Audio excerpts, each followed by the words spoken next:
Recently, I played through Mass Effect 2 with the help of some friends so I could continue playing the series in the worst way possible.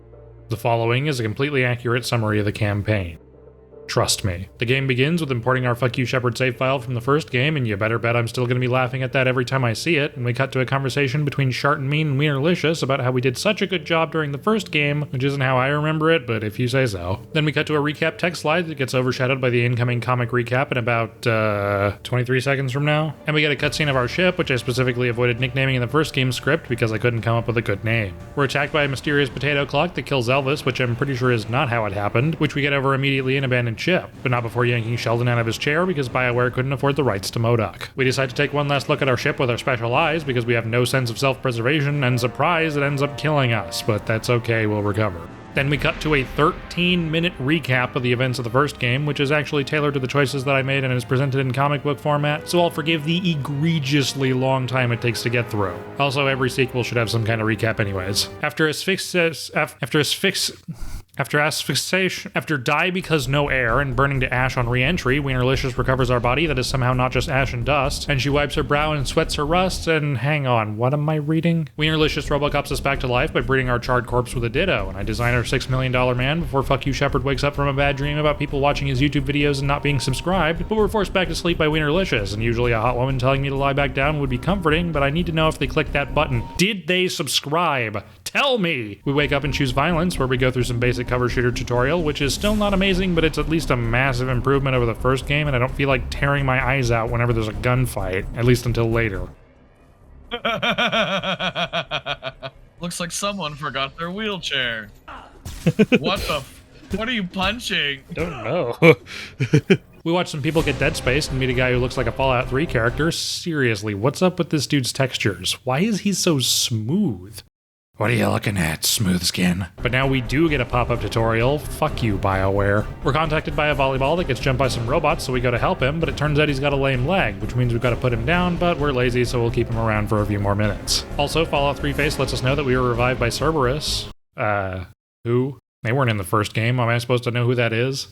What do you mean, yes, they were in the first game? Don't you know that I don't do side missions? And then we die and have to restart the whole level? There's no fucking checkpoints? After doing it all over again, we catch up to Wienerlicious, who pops our volleyball, and we take an escape pod where we play 20 questions to ensure that we're still ourselves after being ship of the easiest, and find out that they didn't reconstitute us with a bigger penis. Bastards. Then we booty call Shart and Mean and act like a dick because we're anti-necromancy, so he tells us to fuck off to Planet Sam's Club. So we grab our Wienerlicious and Fallout 3 Face because we've got to be a dick to somebody while we figure out where all its members disappeared to. No. I understand how it works now. Yeah. Okay, that's more of a puzzle than the first game. Where you just fucking jammed your mouse up? Yeah. Just click.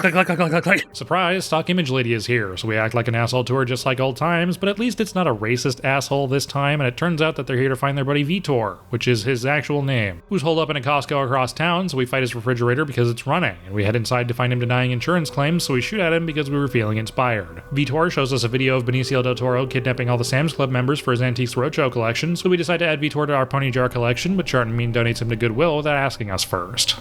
Rude. Sheldon survived because we weren't there to ping pong around the inside of the escape pod, and then gives us an exact replica of our old ship. So now we've got literally everything back that we just lost in the prologue, so that was all a huge waste of time. We meet Jenny, whose name will make a little more sense in Mass Effect 3, but also means that you get a little bit of a hint as to why I called Joker Sheldon.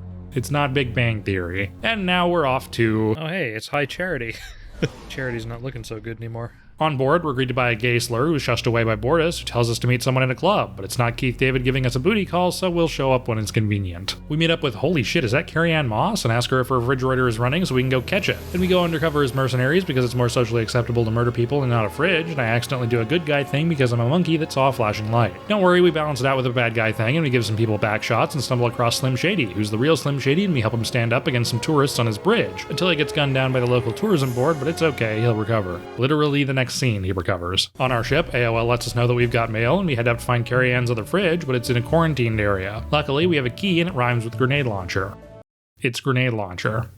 Picture that with a Kodak. We murder more tourists and rob the terminally ill because it's not like they need the money for much longer, and we meet up with a circumcised Solarian. Then we try to negotiate for his foreskin to enhance our brand new penis, but he's already agreed to sell it on Facebook Marketplace. So we murder the buyer and let him know that they mysteriously fell from a third-story window, and we secure the deal, officially upgrading our penis to be double foreskinned. AOL lets us know that we've got mail, and we head back to Charity to invite a homeless guy named Zed on board because why not? Then we head to the mega shopping center and pick up another homeless person because we're flying Noah's Ark now, I guess, and meet up with Captain Also Male Child, but now it's Captain Also Councilman Male Child, who lets us know that the new council doesn't have any running refrigerators because they're scared of somebody storing the Carolinians in them, and also he reinstates our promotion from the first game to remind us that we used to be racist. Then Angina shows up and we're a dick to him because he deserves it. Then we get duped into a side mission because... Guess we're doing this. I think this might be a side mission, but it sounds fun. It wasn't. Jesus Christ. Scream a little louder, lady. Jeez. After destroying a bunch of garbage... Oh, no, wait, that's a modern art exhibit. AOL lets us know that we've got mail, and we head off to a planet filled with actual garbage, only to find it run by an arrogant maniac who loves hearing the sound of their own voice. But this video isn't big enough for the two of us, so we decide to murder her. After fighting through a Trump rally, we meet Fried Okra, who approves of our murdering in the first game because we killed the untrue, but we don't care about that because we're not racist anymore. We just want to kill a maniac downstairs because he owns 2 refrigerators. The Willy also wannabe tries to gas us, but we're breathing in the chemicals. Oh. So we murder her and head back upstairs to find Fried Okra choking on his own farts to save his rotted out goldfish. We bring it back on board because Shepard likes to collect fish. I didn't even have to make that up, that's just what he does. And Wienerlicious is concerned that the Super Soldier's goldfish, designed and educated by Joseph Mengele's #1 fan, might turn out to be a little dangerous, but instead we're a dick to her and decide to hear him out in memory of Furniture Store. We let the goldfish out for a walk and it attacks us, and if you thought I was going to call him Yap Yap, you're dead wrong. I'm calling him... Turns out Fried Okra didn't circumcise him, so we agree to do so as long as we can keep the foreskin, and we add it to our own penis for a triple foreskin trifecta. AOL lets us know that we've got mail, and we head off to an anti-British government club because Scoob misread purgatory as purgatory, but from what I understand about the British government, that's what everyone wants to do anyways. On board, they ask for our guns, so we politely tell them to go fuck themselves, and Mordin PRL decides that fuck you Shepard is a sane human being who can be trusted with a weapon. Just kidding, he betrays us. Turns out adding extra foreskin to your penis is pretty exotic, and Mordin PRL wants to pimp us out, so we spread the word being violence, and grab our coats before leaving, only I accidentally grabbed Jacket, who also hates running refrigerators and does a bunch of cool shit in a cutscene, but won't be able to mimic it in normal gameplay at all. We chase after her and a cutscene skips itself, cut to Jacket, who's having a panic attack because she hates dogs, but we promise her that we keep our socks on because y'all aren't allowed to see my dogs for free, so she agrees to come with us before the station starts getting freaky with her feet. We get a booty call from Sharton Mean, but it's still not Keith David, so we tell him to fuck off, but he insists on meeting up where the sky meets the ground, and that's an actual place we can go because it turns out the Earth is flat. Who knew? Then the potato clock shows up because it's time for the main plot to actually progress, and the Flat Earthers decide to play red light, green light with a bunch of giant gnats. But they cheat because they never say green light, so we reverse Squid Games them and end up running into Sean Evans' Gimps and Benicio del Toro before determining that Benicio del Toro is working with the Carolinians, but we kind of already knew that. Benicio del Toro comes looking to play with the Gimp, but Mom said it was our turn to play with the Gimp, so he calls in RFK Jr.'s brainworm and proceeds to do so for every single fight for the rest of the fucking game. We run into a scared little bitch boy who whines about the colony's erectile dysfunction, so Jenny robo-bimbos herself to get it working, and we meet the most annoying enemy in the game. Seriously, fuck these things. Jenny takes her time helping the colony get it up while we fight an arbitrary amount of Benicio del Toro before the potato clock decides it's time to leave, and whiny little bitch boy whines like a little bitch boy before OK then shows up to take all the credit for our hard work because he was just somewhere else that entire fight. Okay then. He tries to make it up to us by stroking our ego, and it doesn't work because he's not Keith David, and okay then is convinced that we got our extra foreskin from the 3-headed dog. Okay, I swear it's done now. And he makes a good point because you know what they say about a dog with 3 heads. What do you mean you don't know what they say about a dog with 3 heads? We act like a dick, and OK then runs off to tell the government we've been committed to a leprosy colony. Okay then, and get another phone call, but it's still not Keith David, and Sharton Mean congratulates us on protecting the Flat Earthers from Benicio del Toro and gives us our Final Destination sequel production date, but those are side missions, and I'm not doing those. I don't care if that's the best part of the game, I make no exceptions. I will also not be making any attempts to bolster the defenses of the ship because I don't believe in being hit over the head with foreshadowing. Say goodbye to all of your favorite characters now, because they're not going to survive. We head off to a planet dedicated to vampire roleplay, so we can find stock image lady and be a dick to her just like old times because we didn't get our fill on Planet Sam's Club. Turns out Sean Evans is here to get Neil Newman on Hot Ones, so we do a little bit of murdering and find a dead guy's phone. So we pick it up to pawn it off later, but get a call from a really pissed off Garfish telling us that stock image lady is in trouble. Big fucking deal. But we decide to help her because we don't want her to die because we'll be doing that to her later. We do some geology and mistake a really pissed off Garfish for Sean Evans. Not my fault, they look alike. So we take a piss on Sean Evans and put down his giant bot dog before Jackie can see it and rescue stock image lady and find out a really pissed off Garfish survived, but he's got a limp. Oh, wait, he's just holding his side. Back on the ship, AOL lets us know that we've got mail and we're off to Barf Planet to shoot people and not help Wienerlicious because that'd be annoying. Turns out Bluebees is here and she's our sugar mommy now since she paid all our bills, so we run past some NPCs catcalling us and... Monica Lewinsky, what are you doing here? Anyways, turns out Bluebees is threatening to turn people into a fancy type of steak, so we interrupt her call with our face, but really we just want to see if she's hiding any of that steak in her mouth. She's not, she's been reduced to casting transmutation spells to pay the bills, and we avoid calling her a witch and just ask her to come with us instead. But it turns out she's in a committed relationship, so we decide to just be an incel for the rest of the game. We run into Serena Williams, who invited us to Denny's, and we tag along because thinking about that steak made us hungry. But there's a horror movie in production, so the Denny's is closed, and we try to hurry it along by helping shoot the movie, but we don't really understand how shooting film works and just end up murdering everyone instead. We let a patron bleed out, which he already knew was a possibility when he chose to eat at Denny's, and we get cock-blocked out of a suicide before we take a quick piss, project our suicidal tendency, and overhear some bad acting from an on-set extra.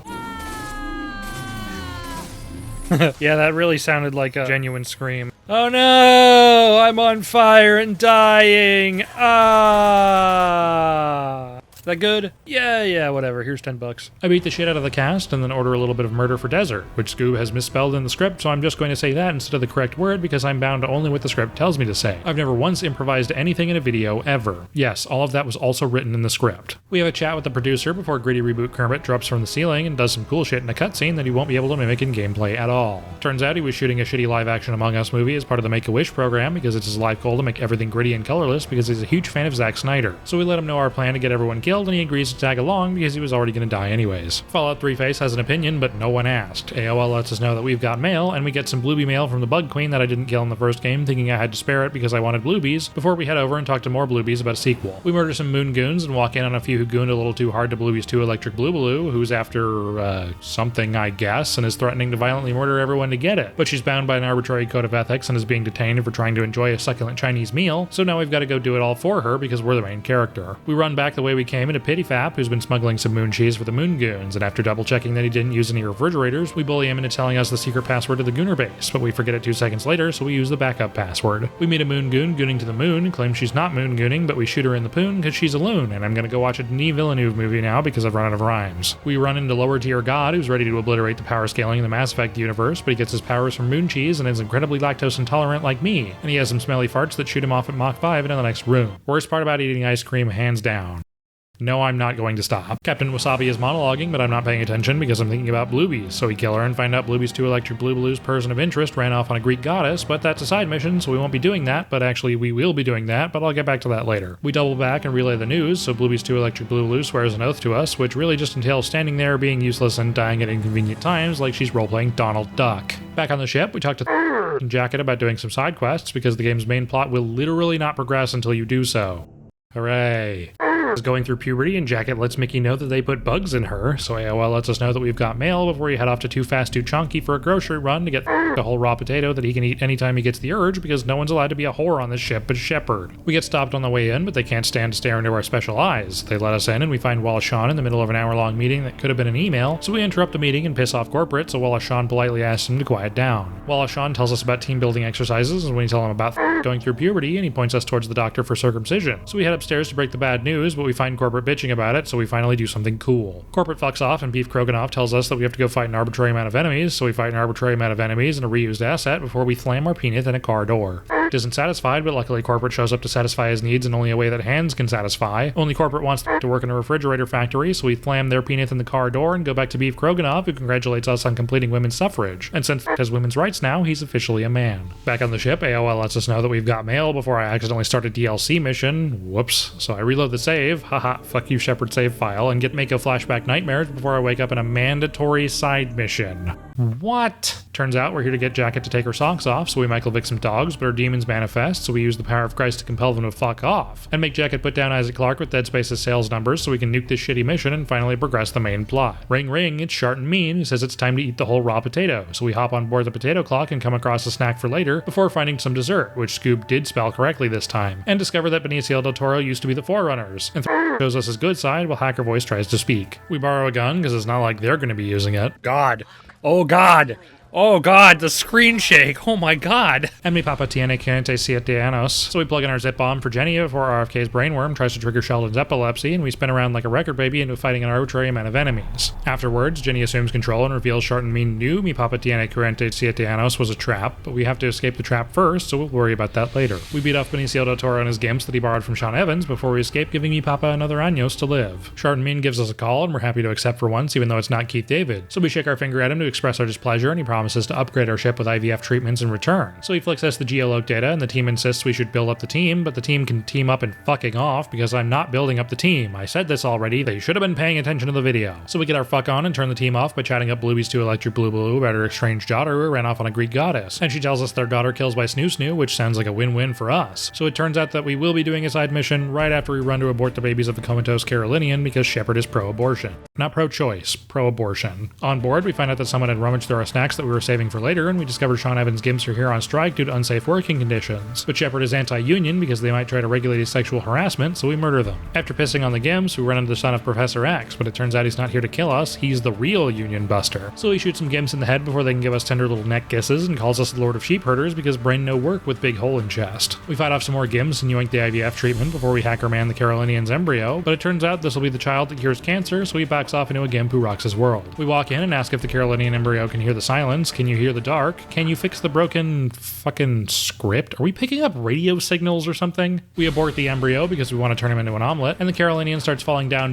by the river into a deep depression because he could be playing Baldur's Gate 3 instead of this bullshit. But before we leave, offers to carry Sean Evans if we want to take him with us, so we agree because I can just sell him for like $5 for crack later, and we trampoline off the Carolinian back onto the safety of our ship, where Fallout 3 Face has a stupid-ass opinion, and we actually agree with Wienerlicious on selling Sean Evans to the Three-Headed Dog because we want him to host Hot Ones episodes with all the dead celebrities that he never got on the show, like Robin Williams, John Candy, or Adolf Hitler. AOL lets us know that we've got mail, and since we've got some time to kill while we wait for the plot to progress again, we head off to the space colony Ark to stop Eggman from pissing on the moon. Oh no, wait, that wasn't in the script. That was real improv. Carrie-Ann lets us know that Death by Snoo Snoo is perpetuating lesbian domestic violence statistics by the grenade launcher keyhole door, so we head over there to be a dick to the dead woman's mom and rummage through her things so we can OD on that killer coochie. Turns out Death by Snoo Snoo is hiding in a pillow fort with a sign that says no homicidal moms hunting their serial sex killer daughters across the galaxy allowed, so we drop the password to Slim Shady and find Bluey's 2 Electric Blue Blue already in the super secret club even though she didn't use the password, so I can only assume that she flashed her Bluebies to Slim Shady because why else would she not have armor on in the one place of her body that allows her to do that. Bluey's 2 Electric Blue Blue lets us know that she'll be watching, but we're not sure how because we don't have an extra chair lying around, and she tells us that we have to pretend to be a modern art creator. So we act like ourselves without all the murder, which really just makes us a sad, touch-starved loser who's writing dick jokes about one of the most beloved sci-fi RPGs of all time because he hates playing it.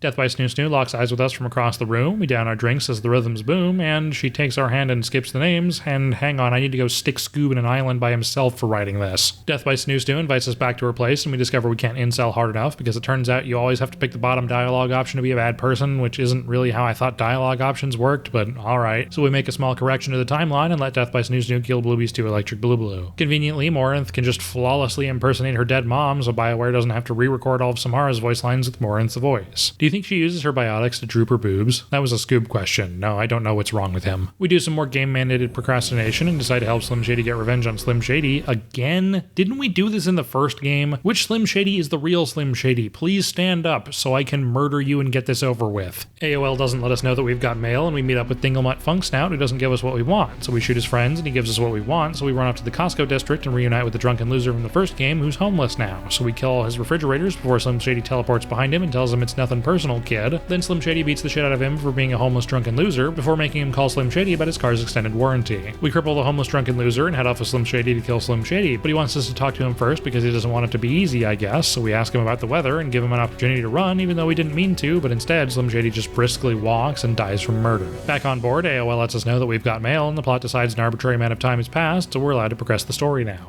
Hooray! The IVF treatment is ready, but the ship insists on privacy, so Jenny tells fuck you Shepard and the team to fuck off in an Uber, but Sheldon stays to watch because he's got his own chair. Turns out Jenny picked up an STD a couple missions back and Benicio del Toro can smell it, so the big potato clock shows up and now we get to play as Sheldon. Hooray. We head out to give Benicio del Toro a tour of the ship, but it turns out he wants to steal the ship for his Antiques Roadshow collection, so Jenny tells us to get on our hands and knees and beg so that she can save the ship, but Sheldon's into that, don't worry. Wienerlicious berates the crippled guy for not being able to fight off Benicio del Toro, but being a dick is only funny when we do it because we're hypocrites, so we be a dick to Jenny for forcing Sheldon into BDSM, and now we're doing a side mission by choice so we can maximize casualties. Turns out Stock Image Lady is accused of contracting space cooties, and that's a big deal for her people since they're all germaphobes. So we board and say we'll be her lawyer, which is a solid plan because I've watched all of Better Call Saul. And they spring the news that Sean Evans killed everyone on her daddy's ship with space cooties, so we volunteer to kill Sean Evans since we're so good at that, and take an Uber to the ship, kill Sean Evans, and find Stock Image Lady's dead daddy, so we're dick to her and kill Sean Evans. Turns out Papa Stock Image rebooted Sean Evans to weaponize the space cooties, which is a war crime to the germaphobes, so Stock Image Lady begs us not to tell. So we tell and clear her name, but she's an ungrateful little shit because we made her dead dad out to be Space Hitler. Rude. Now that we've procrastinated long enough to get everyone killed, we decide to start the final mission, where we tell Wienerlicious we're not ready, but that's okay, we did that on purpose. And we decide to be an incel by staring at pictures of boobies instead of having sex with anyone. But Chart and Mean Booty calls us for some phone sex, and we tell him to do his best Keith David impression, but he sucks at it, so we hang up and decide to just finish the game at half-mast. We approach the bounce pad and it begins to breed with the ship, so after 8 hours of pushing, it's a boy, and they decide to name it, hey, wait a minute, that's just my full name. I'm not gonna say that in a video. After firing Scoob for trying to dox me, we find all the aborted babies that could have cured cancer, become president, and lie to children about sex education and reproduction, or more accurately, deny access to it to perpetuate ignorance throughout the masses and maintain a corrupt socioeconomic state that benefits the rich and pits the working class against each other. Oh, and the baby that would have convinced Microsoft not to tack on Combat Evolved to the title of Halo 1. We run into Sepix Prime, who doesn't like us frolicking around in the abortion field, so he starts firing his laser and kills Jacket and invites himself aboard. So we ask him to leave, and Sheldon drives the ship back to the abortion field, but the ship gets a little bit of acid reflux and incinerates Gritty Current Reboot, but it's okay, he was already going to die. We just turn him into the Usain Bolt of dying. We kill Sepix Prime and find Christopher Nolan shooting Interstellar on location, but the potato clock is running security, so it tries to kill us, so we kill it back, but Slim Shady dies just like we planned, and the ship can't handle the grief because he was the dad of their unconceived baby. So it takes a suicide to a gentle stop, but we still end up ping-ponging around the bridge and breaking all of Sheldon's ribs. We devise a plan to blow up Benicio del Toro's house, but I'm not paying attention because I'm trying to do the Donald Trump cabinet picking method of role distribution for all the important parts, so we pick our squad, skip the speech because I want everyone to die faster, and slap some hexagons because these hives can generate so much honey, and watch RFK Jr.'s brainworm spawn back to back before finishing our geometry lesson. Fallout 3-Face struggles to open a door because his lockpicking skill isn't at least 75, but it eventually opens, and Fallout 3-Face dies trying to close it because his brain was on Windows 7 compatibility mode. Turns out Benicio del Toro has his own Papa tiene 47 años, and then we watch AOL die, and there was much rejoicing. And then we rescue everyone else. Gears of War is happy we shot our goo, but we came here to see everyone die, so we're a dick and find out that Benicio del Toro is melting down humans into goo to be shot into his own semen collector, so we devise a plan to reach the semen depository, but accidentally picked the good choice, so I have to reload a save. Hacker Voice will take everyone the long way, and we're a dick to Gears of War before Wienerlicious takes us through the giant gnat chamber in a bubble shield that's slower than our walk speed because the person who designed this section wanted it to be as annoying as possible. After fighting an arbitrary amount of enemies, we make it to the end, but Wienerlicious collapses from the weight of all that misery and wasted time, and the giant gnats carry off to wherever the hell June went in Halo Reach. We open a door for Hacker Voice and the team, but she decides to have an overdramatic death and take the spotlight away from everyone else who's about to die without a single word of dialogue, and we get a call letting us know that the rest of the crew didn't make it.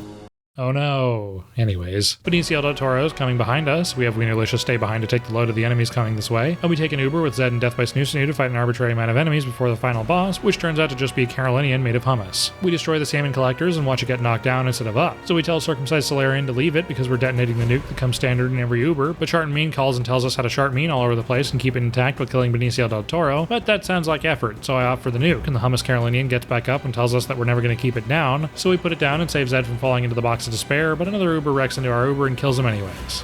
2 stars and 2 stars. We call Sheldon and find out Circumcised Solarian and Stock Image Lady died, whatever, and we run back to the ship with Death by Snoo Snoo while RFK Jr.'s brainworm monologues at us and the floor conveniently gets destroyed right where the ship is parked, and since our pilot with hollow bones wearing no armor or shields decided to run out and shoot at the bad guys, he can't just move the ship 3 inches to the left. So we take the leap and Fuck You Shepard looks really goofy while we jump onto our ship. Watch RFK Jr.'s brainworm reveal himself to be a Carolinian and not Benicio del Toro, but it doesn't really make a difference either way, so we take a call from Chart and Mean so we can be a dick to him one last time before we pretend to be sad about all the people we got killed on purpose because it'd be funny. And Sheldon gives us a data pad with a JPEG of Carolinians on it before we stare off billions of light years into space with our special eyes and have a stare down with all the Carolinians waiting for GTA 6. Then we have sex with Morinth and die, but that's okay, we'll recover.